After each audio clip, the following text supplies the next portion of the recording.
everybody. Yom Tov. It's Monday, and I know it's been a few extra days since I last spoke to you all, but I do have really good reasons for that, and I'm not going to keep hollering out, the I've got cancer mantra. It's not about that, it's the side effect from the letrozole. I can't remember whether or not I've told you about what happened with the letrozole. I had a blip. The first time I took it, I had a really, really bad few hours, just dry retching and not being able to sleep. So that all took place between sort of 2:30ish on the Saturday morning, and it didn't stop till about 4:30 on the Saturday afternoon. It went on for hours, and I was just beyond exhausted. On the Monday, I tried to get to the hospital. Couldn't get anybody to talk to. So I rang my doctors, and they literally within 2 to 3 hours had sent me around a box of this tablet called Cyclizine, and that's the sort of stuff they generally hand out when you're taking chemo in tablet form, which is basically what letrozole is. It's chemo in tablet form. And there are several side effects which are quite common. But if you've got arthritis in your joints, it really exacerbates the pains in your joints and the swelling.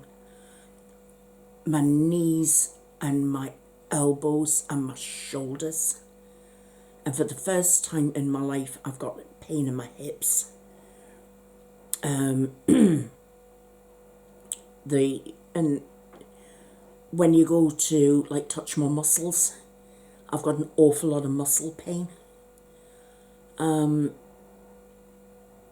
The other thing with letrozole, it makes you feel really, really fatigued. Now, I've been tired before, and I've talked about tiredness many times, but this stuff is just, I could, if you held out a clothesline, a washing line, I'm convinced I could fall asleep on that. I just feel so incredibly tired.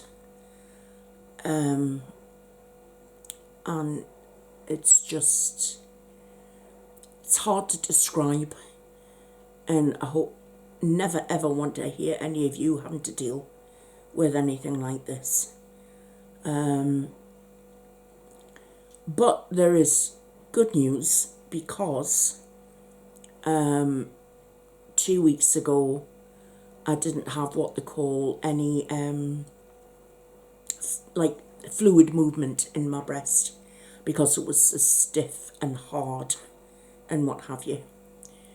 So in 2 weeks my breast has started to soften. There is signs of more pitting in my breast, but she's certainly not as hard as she was. So that's a good sign. I've also had, since I spoke to you last, I've had a whole body bone density scan, and they tend to do this when you start, any kind of cancer treatment. So I had that done last Thursday. I got a telephone consultation today, an hour and a half late. They rang me. They said it was supposed to be 11 o'clock. They didn't ring me till 12:30, just to let me know that the bone density scan was absolutely fine, but I'm going to need more as the time goes on, because there is a chance that it will affect my bone density, which of course can lead to osteoporosis. And I think that's when the bones get thinner, so it's easier to break a bone. So my heart goes out to anybody now who's suffering with osteoporosis. That's something I may face in the future. I don't know. I hope I don't. But if I do, I'll make sure that I've got all the information that I need and all the help that's available.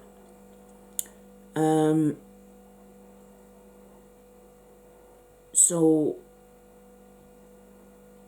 as far as medical news goes, I was supposed to be seeing the head of the team, Mr. Critchley, again on the 19th of July.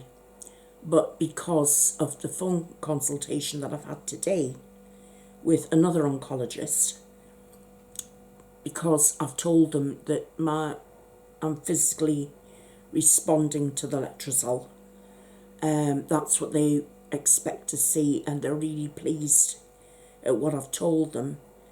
Even when I told them about, the lethargy and the really hard tiredness, they said, oh, we expected you to complain of fatigue. And yes, it's perfectly normal to get pain in your joints and pain in your muscles, and it'll either, with some it wears off in time, with other people it's just there all the time, and you're just literally going to have to get on with it. So it's a price to pay to get rid of this cancer. So, yeah, I can deal with that. I don't have much of a choice, really, do I? But I think that's all that's happening on the medical front. So I don't have to go back until the 13th of September. 13th of September, that's right, is my next appointment. And I would imagine I'll probably get another 3-month appointment after that. And it'll be at that point where they start talking about getting me on the list to have the surgery. I'm hoping that they shrink the cancer and really back it into a corner. It would be nice to think that I could keep my breast, but because it's already spread into my armpit, I don't think I've got much chance of that. They'll just take the whole thing out and stitch me up. So that's in the future. I would imagine, what with COVID and, staffing and things like that, I would imagine that my surgery will happen anytime from January to April next year.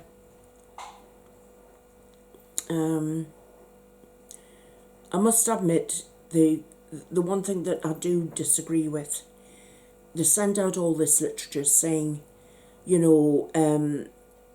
are here for you if you've got cancer, if you've got nobody to talk to, and you can lift the phone and talk to anybody at any time, and we are here for you, and this is your named nurse, and you can ring up and ask for her, and she'll get back to you straight away. That's not been the case with me. I've found that when I've tried to ring and speak to someone, it's like you've got to leave your message on an answering machine, and then it's a matter of a few hours later, and it's, well, what do you want? And they don't have the time to sit and talk to you. And I don't know whether that's a byproduct of COVID or whether they just don't have the time due to staffing or what. But I think they should change the literature. Instead of promising you a dedicated nurse who maybe is in charge of like 10 women, just say that, we don't have the numbers to fulfill a role like that. So, but you will be dealt with someone. It just takes away that trying to build up a rapport with someone. Do you know what I mean? So, like my named nurse, well, I've got 2 so far. And one of them has said hello to me on the phone. The other one I've met in person. And she said that I could ring her at any time and she would get back to me. And she'd be there for me. I've tried, I can't get a hold of her. So when it's come to trying to talk to anybody, I've hit a brick wall. So all I can say is, in my particular situation, I am extremely lucky to have a very supportive family who will sit and listen to me about the things I'm scared of and the things I'm not scared of and stuff like that. And I must admit, my attitude at the moment is, and I think it's like a safety thing for me mentally, is the way I'm dealing with this situation is because I can see evidence with my own eyes of the fact that my breast is shrinking in size, which is a good thing. In my head, it means it's not that important. It's not as important as I said it was. And it's just another tablet that I have added to my other tablets that I've got to take for 5, maybe 10 years. And that's how I'm dealing with it. As if it's just another ailment like my fibro, the arthritis that I've got, why I've got to take thyroxine, stuff like that. This is how I'm dealing with this cancer. It's just something that's come up and this is going to sound crazy to you lot, but bear with me. It's a huge inconvenience. It's a massive inconvenience. And, it didn't come at the best time for me, having just lost my brother. And previous to that, losing Lorraine, who, I still miss terribly. And at the end of July, it'll be our anniversary of her leaving us. Can you believe that? How time's gone on. And how much I've missed her. And boy, do I need her. But it is what it is, isn't it, guys? And I do have to say a huge thank you to everyone who has said the loveliest things. I know I haven't written anything in any of the comments, but after doing this, guys, I am bone weary. I am so tired. And these muscle cramps that they've said I'll have with the Letrozole, I couldn't even lift up, get my hands to not cramp up, trying to even attempt to put any makeup on today. Every time, I tried to put something on the brush and lift it up, my thumb would curl up right underneath, and it's just a waste of time. So, you know, barefaced here I am. And I know I keep saying that I'm going to do this, I'm going to do that, and I'm going to do the next thing. And I know I'm letting a lot of you down. I am sorry about that. God knows I am sorry. If I could go back to the routine that I had, where I was giving you something different every day, do you not think I would want to go back to that? I am just so bloody weary. And it's like being bone tired. And I don't want to sound as if I'm whining and whinging and moaning. But I'm very lucky. You know, it could be an awful lot worse, couldn't it? Could be an awful lot worse. And I mean, I'm lucky. I mean, they caught it before it had spread anywhere else. So, I mean, that's got to be a good thing.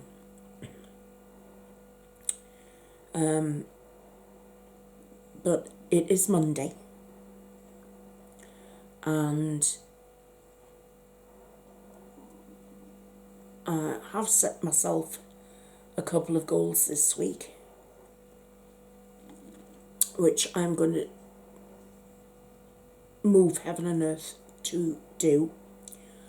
One of them is I'm going to do my damnedest to get a true crime out to you, because I've had an idea about a true crime, about combining two crimes so we can... It's horrible thinking about comparing and contrasting two sets of crimes, but it's something that I thought we could talk about. And poor Michael, you've waited so long for your reading. And Candace, yes, I know you would like another reading. I will try my hardest to get them out to you two this week. Candace, if I do Michael's first, because he has been waiting the longest, but I promise you, love, yours will get done. I just hope that the universal energies and spirit are with me, that I can do you both justice and make it worth your while. I think that's about it, guys, to be honest with you. I didn't look at the clock again. Isn't that's not anything new. I do hope all of you are okay. I'm sorry I haven't welcomed everybody. You know, if you have just joined, welcome to the Haven. You are more than welcome here. Please don't hesitate to speak up. You know, because we are a very friendly, what? A very friendly bunch of people. And as for the rest of you, you know how much I love you. I was also thinking of doing a live stream. I did attempt one at some ridiculous time. I forget when it was, a couple of weeks back. But there was nobody around, so I just turned it off for a couple of minutes. But if you'd like me to do your live stream, and then you can sit and point and laugh at, look, haha, look at her, she's fallen asleep. And then shout, you know, wake up, you know, when I've nodded off. But I would like to do a live stream. I'd love to connect with you one-on-one again, because we've had some great times when we've had live streams before. So I'd love to try one again. Anyway, just in case I've spoken to you for too long, thank you again for watching me and for listening to me. I'm sorry I haven't been more entertaining or felt like ranting.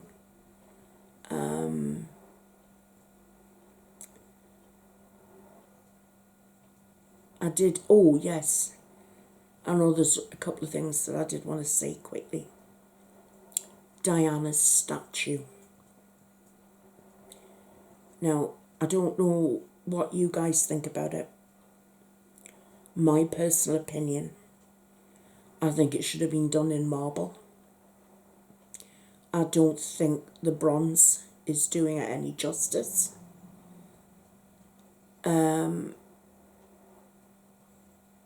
I mean, it was nice to see that you had children around it and that, you know, it was in all-inclusive. There was a little African-American boy there, or African boy.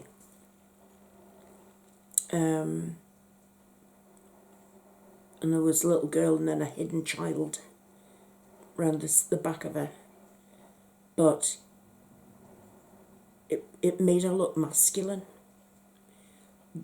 That wasn't the Diana that I remember.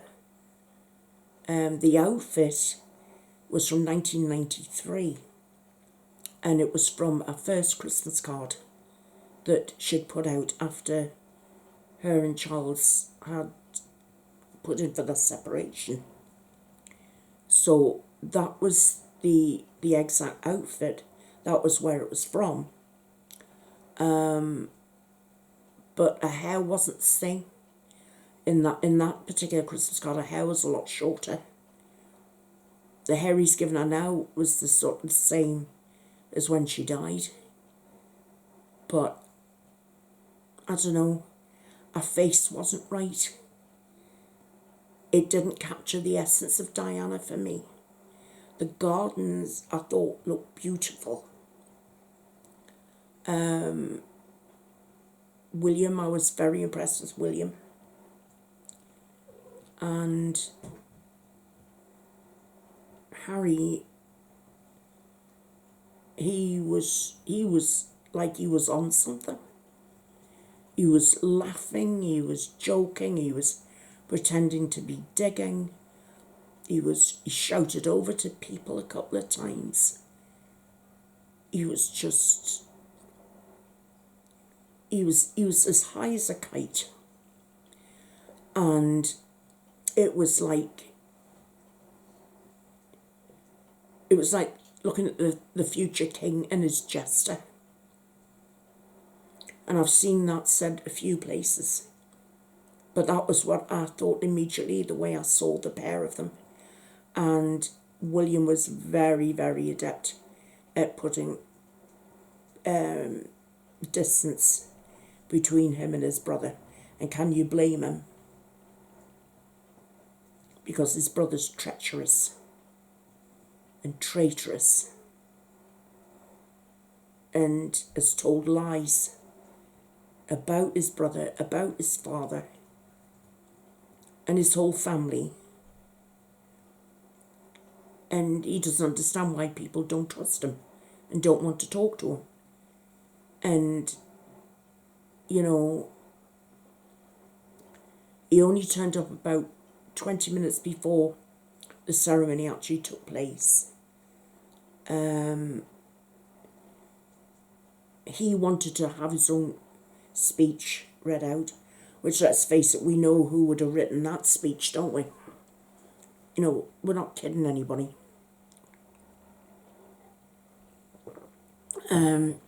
But because he wouldn't hand over his speech to be looked at, it was decided, right, no speeches.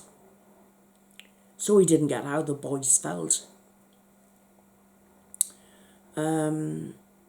But William kept his distance, and not long after the ceremony took place, Harry was back off in a van and whisked to the airport, you know, because poor Meghan was cruelly heartbroken by the death of her uncle Mike. You know, she loved him so much she didn't invite him to her wedding. So that's all I've got to say about that. I don't intend getting my blood pressure up for her. And I'm not a great lover of football, but I didn't watch the football match between England and Italy. But my husband, Bill, he was watching it. And I think the memories I'm going to take away of that was watching little Prince George jumping up and down, and William, you know, not standing there stiffly clapping. He was really giving it rip, you know. And I loved that, and I loved the way he hugged George. I loved that. It was wonderful. But of course it was ruined by racists at the end. Horrible racist comments made about some of the black footballers in the England team. I mean, Marcus Rashford, he was the lad who badgered our Prime Minister to get free school meals for children. I mean, he's really highly thought of, and he's a wonderfully generous young man. He's not the typical footballer who does the parties and the girls and all that sort of stuff.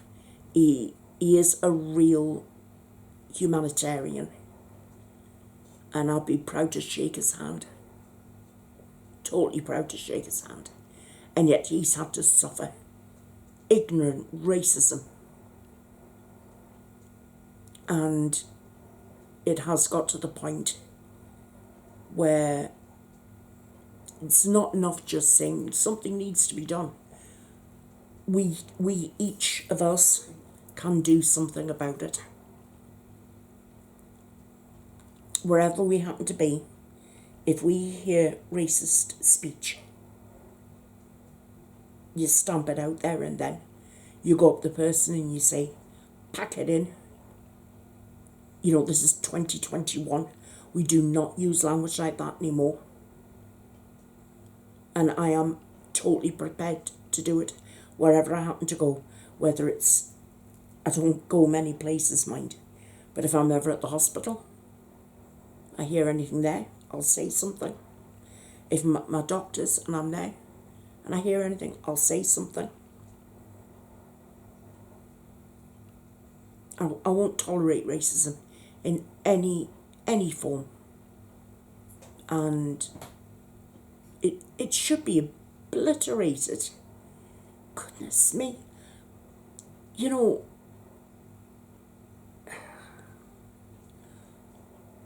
I can only go on about stuff that I've had to endure through being Jewish.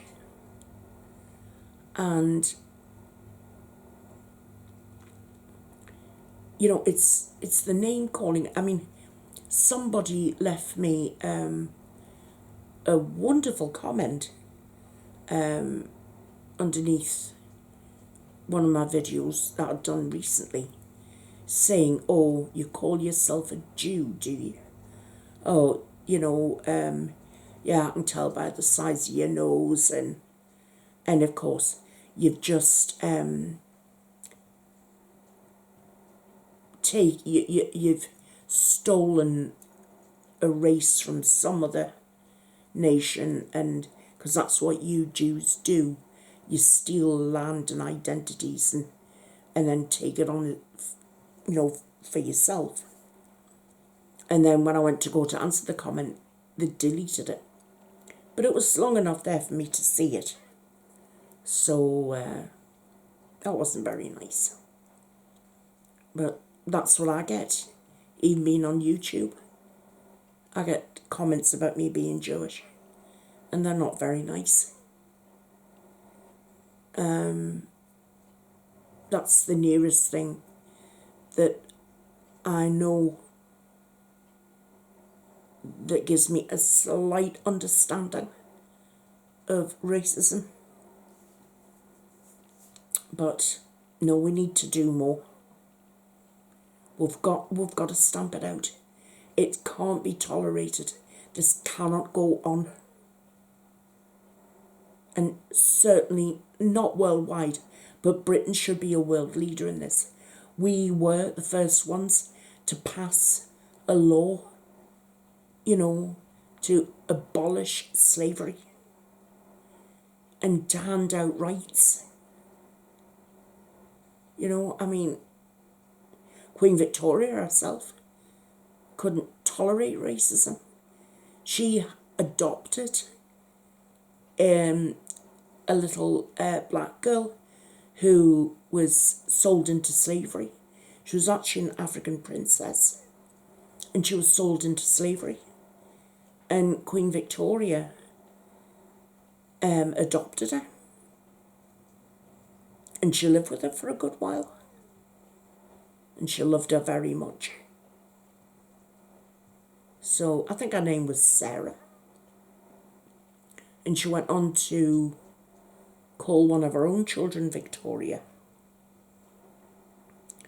But no, we shouldn't be tolerating racism. So something's got to be done about that. And I don't know what the answer is. All I know that on a personal one-to-one level, if you hear anything being said, you've got to say something. We're past that stage of putting our heads down and pretending it's nothing to do with us. Because if we don't speak for them, and then they go, and then these nasty sods then come for us, who's left to talk for us? You know what I'm trying to say? Anyway, on that note, I'm going to say thank you again for watching, for listening, for being here. And I will see you again very, very soon in one shape or form or other. And I do love you all. So take care, love you, and see you again very, very soon. Bye-bye for now. Bye-bye.